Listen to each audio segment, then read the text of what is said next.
to the Iranian regime and, unfortunately, to the Prime Minister of Iraq, who is there by the sacrifice of young American women and men.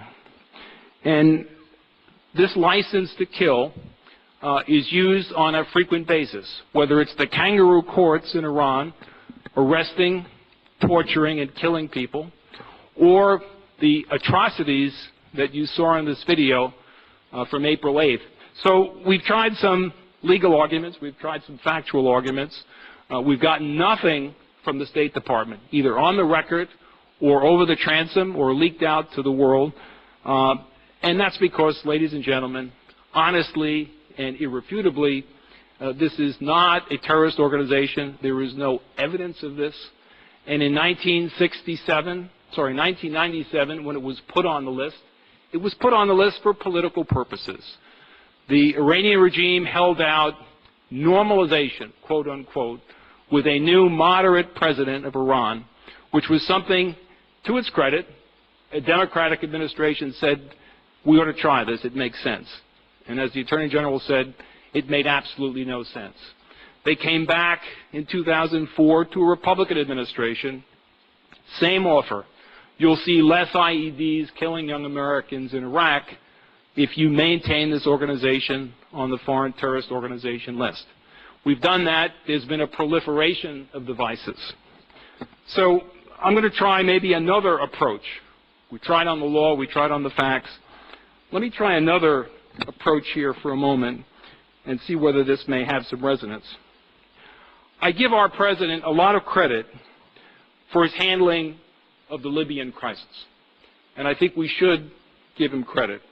However long it took the administration to come to bat, finally, when it was done, and the White House has celebrated publicly what it calls two key principles for United States direct intervention in similar situations.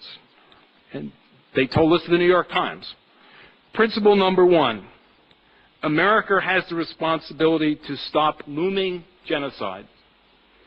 Principle number two, America will not act alone when the safety of U.S. persons is not directly threatened.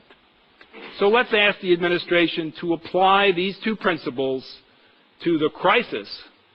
Well, the United States doesn't have to act alone here. As you've heard, the United Nations, the United Kingdom, the European Union, thousands of parliamentarians, dozens of experts from all over the world have said the same thing, and everybody in this room knows that. It's not necessary to speculate about what the end game is here, what the regime in Tehran wants, and what their ally, al-Maliki, is not just apparently, but is actively conspiring to achieve, which is the elimination and the genocide of the only organized group of resistance to the terror regime in Tehran. And their neighbor and friend, al-Assad, has been killing for 6 months the freedom fighters in Syria. So this is a group that doesn't need any roadmap for us to understand what their objectives are and what the short-term as well as long-term goals will be. The European Union just condemned Iran's al-Quds military force for giving technical and material support to al-Assad's efforts to crush the courageous uprising against his rule. Their allies, their friends, are the two people who most affect the safety and well-being of these 3,400 people.